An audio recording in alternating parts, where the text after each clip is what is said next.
인사드리겠습니다. 더불어민주당 소속 안양만안구 출신 강덕구 의원입니다. 저는 촛불행동과 함께하는 국회의원 모임 그리고 윤석열 탄핵 발의 준비위원연대에서 함께하고 있습니다. 지난주 촛불행동과 함께한 탄핵의 밤 촛불문화제가 국민의힘과 대통령실에서는 참 뼈아프게 다가온 것 같습니다.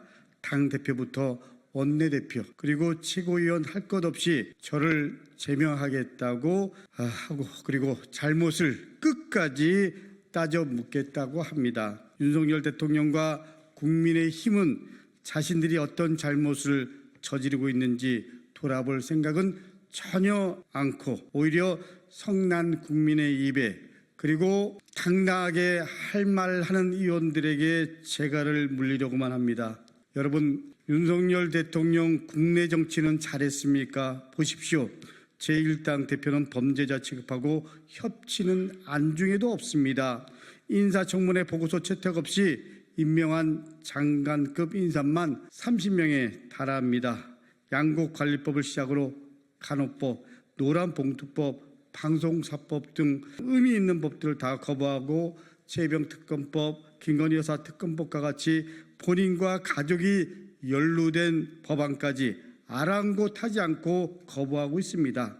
임기 절반 만에 박정희 대통령부터 문재인 대통령 시절까지 거부한 법안보다 3건이나 더 많은 24건의 법안을 거부했습니다. 경제는 또 어떻습니까?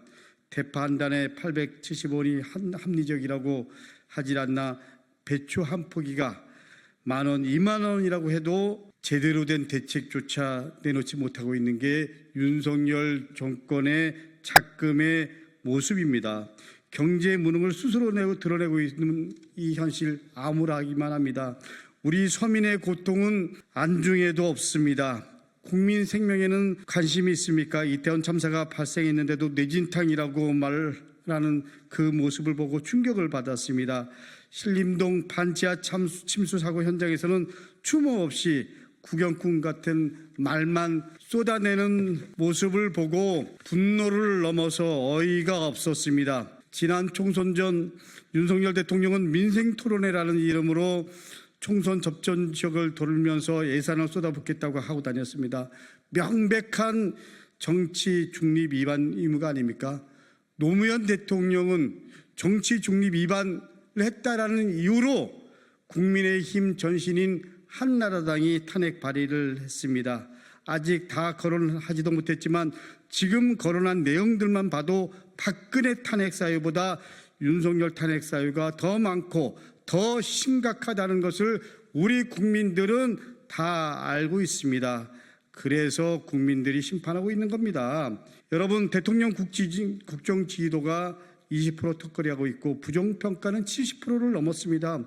어떻게 보면 심리적으로 이미 국민들은 윤석열 대통령을 탄핵한 거나 마찬가지입니다.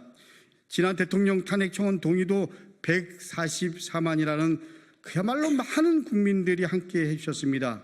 국회는 분명히 말씀드리지만 국민의 목소리를 경청하고 그리고 그 목소리를 담아내는 그야말로 민의의 전당입니다. 국회가 국민의 목소리를 외면한다면 국회의 존재 이유는 없는 것입니다. 그리고 국회의원이 탄핵을 발의할 수 있는 건 헌법이 보장한 권한입니다.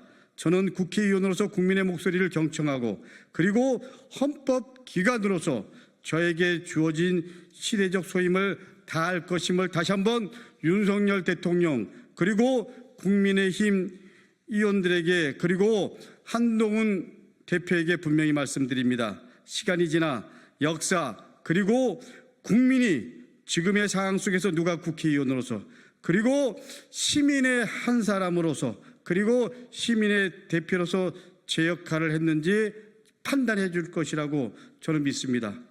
두렵지만 뚜벅뚜벅 가겠습니다.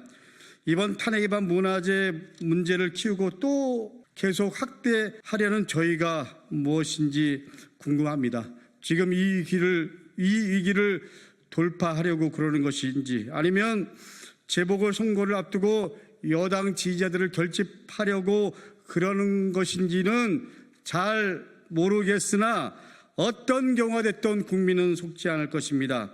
저는 매주 강장으로 나오는 시민들, 그리고 143만 탄핵 청원 동의를 한 국민들과 함께 할 것입니다. 권력 앞에 당당하고, 그리고 국민 앞에 겸손하고, 그리고 시대적 소임을 다하는 정치인으로서 제 갈 길을 가겠습니다. 감사합니다.